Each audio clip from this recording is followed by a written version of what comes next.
Le fils du pauvre de Mouloud Ferraoun. Chapitre 3, suite. Ahmad, mon grand-père, était veuf. Il n'ignorait pas que ses filles n'auraient aucun soutien, mais il n'osa pas leur donner ses propriétés avant sa mort, ce qui eût été la seule façon de les garantir de la misère. Il craignait pour ses biens proie facile entre des mains de femmes. Il se refusait à exposer sa mémoire aux flétrissures des Aït Moussa vivants et futurs. Il ne voulait pas que d'autres s'installassent sur ces terrains, fussent-ils des gendres ou des petits-enfants. Oh oui, les choses auraient été arrangées de son vivant si un de ses petits cousins, Moussa comme lui, s'était marié à l'une de ses filles. Ils n'en voulurent pas, sauf peut-être les fils de Chaban, un parti trop maigre. Il fut souvent tenté de leur en garder rancune. Mais sur ces derniers jours, il crut plus sage de leur laisser ces terrains, afin de ne pas détacher ses filles de la grande famille. « Je m'en vais, pensa-t-il. Nul ne dira que j'ai lésé les intérêts des miens. À eux l'honneur ou le déshonneur, ils ont le choix. » Parbleu, ils choisirent l'honneur, les Aït Moussa. Ils ne voulurent pas que les filles les déshonorent. D'abord, la mauvaise volonté du vieux était évidente puisqu'il avait essayé de donner définitivement la maison et un champ. Le cadi avait été compréhensif. Heureusement. Pour le reste, il n'était pas nécessaire d'y aller par 36 chemins. « Tâchez de vous débrouiller dans l'honneur, dirent-ils aux filles. Le moindre de vos écarts peut salir votre nom.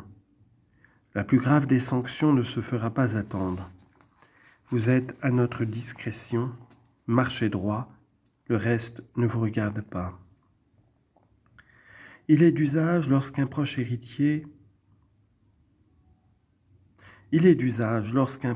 hérite de recueillir les orphelines, de les marier et de veiller sur elles. Les Aït Moussa sont trop nombreux et se jalousent trop pour se conformer à la règle.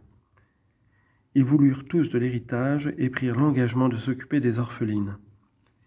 Ils tinrent cet engagement dans la mesure où il consistait à surveiller étroitement les malheureuses. Les sœurs, à se sentir ainsi surveillées, à se voir parfois malmenées, en surgré à leurs oncles ou cousins, parce qu'en même temps elles se croyaient protégées. Elles préféraient cela à l'indifférence et à l'abandon qu'accompagne toujours le mépris. C'étaient de braves filles avec des idées bien arrêtées. Elles acceptaient que leurs oncles les trompent, les dépouillent, pourvu qu'on ne les écartât pas de la communauté et qu'elles gardassent leurs droits au nom.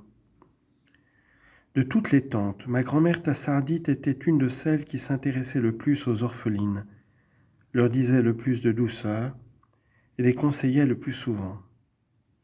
Elles prirent bientôt l'habitude de la consulter sur toute chose. Fatma, l'aînée, avait moins de 20 ans. Ramdan n'était pas encore marié. Ma grand-mère eut l'idée de les unir. Elle n'était pas laide, Fatma, petite, palote et maigre, avec un visage un peu trop long et des pommettes saillantes, mais un beau regard plein de douce mélancolie. Elle n'avait rien des allures sauvages et fières des jeunes filles de son âge. Elle était simple et naïve. En dehors du couscous, elle ne savait rien préparer. Ma grand-mère eut beaucoup de difficultés à lui faire accepter Ramdan. Fatma s'y résigna lorsqu'elle fut certaine que la grosse enveloppe d'ours cachait beaucoup de force, beaucoup d'ardeur au travail et assez de bon sens. Elle pensa qu'il serait en même temps un tuteur pour ses deux sœurs. Le mariage se fit le plus simplement du monde. Les deux frères Lounès et Ramdan prirent sous leur protection les orphelines. Tous les cousins s'en félicitèrent. Je crois que ma grand-mère n'eut jamais à se plaindre de ma mère. Fatma vécut à son ombre et fut l'ennemie intime de Halima. La vieille Tassardite se trouvait dans une situation un peu paradoxale. Elle aimait Lounès plus que Ramdan, mais elle préférait Fatma à Halima.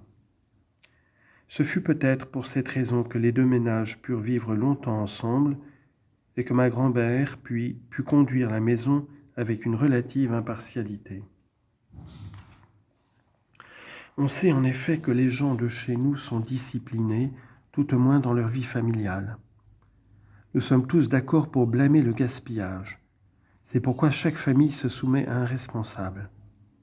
Le responsable dispose des provisions, fixe les rations à son gré, décide de l'utilisation des économies, des achats ou des ventes à effectuer. On l'accuse quelquefois de se servir mieux que les autres, mais c'est toujours par envie. La coutume a consacré les vertus du maître ou de la maîtresse de maison. Des proverbes indiscutables rendent justice à leur mérite. Chez les Menrad, c'était ma grand-mère qui était chargée de la subsistance. Elle seule ouvrait et fermait les ikoufanes. Elle avait ses façons particulières de manier chaque ustensile, ses secrets pour enlever ou remettre le couvercle. Des indices imperceptibles pouvaient lui donner l'éveil. Ses brus savaient à quoi s'en tenir. La soupente était son domaine, elle seule y avait accès.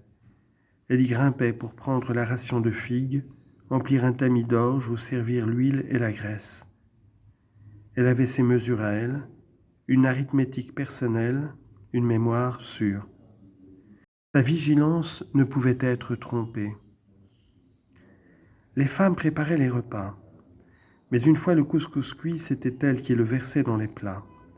Il n'y avait que la viande qu'elle faisait partager par son aîné, travail d'homme. Comme nous en achetions seulement pendant les fêtes, c'était en somme ma grand-mère qui nourrissait la famille, pareille en quelque sorte à une mère poule donnant à chacun la béquée. Certes, voilà un travail qui exige de grande qualité, car on sait que les Kabyles ne nagent pas dans l'opulence. Néanmoins, comme on en charge toujours le plus vieux ou le plus respectable de la famille, on est généralement tranquille sur le sort des autres et l'on est certain qu'il remplit son devoir avec le souci constant de l'intérêt commun.